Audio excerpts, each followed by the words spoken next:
నమస్తే అండి. Welcome to my channel.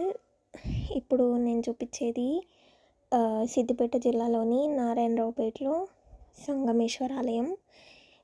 ఈ గుడి మొత్తం రాళ్ళతోనే పేర్చబడింది.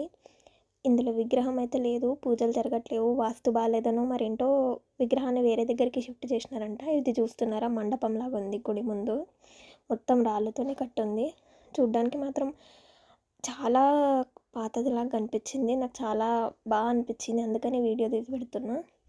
ఇది మండపం, ఇది గుడి. లోపలికి వెళ్ళే ధైర్యం అయితే చేయలేదు, అంత పాతబడిపోయి చెత్త చెత్త ఉందన్నమాట. ఈ పక్కన గ్రీన్ కలర్ చూస్తున్నా చూడు, ఇది ఊరంతా వడ్లు ఎండపోసుకొని స్టోర్ చేసుకునే ప్లేస్ అనమాట. టెంపుల్ లోపలికి అయితే వెళ్ళలేదు, కానీ కొంచెం ఫోకల్ చేస్తే నంది కనిపించింది. అంత చెత్త చెత్త ఉంది, బట్ చాలా బాగుంది టెంపుల్. రెనోవేట్ చేస్తే ఇంకా బాగుంటుందేమో.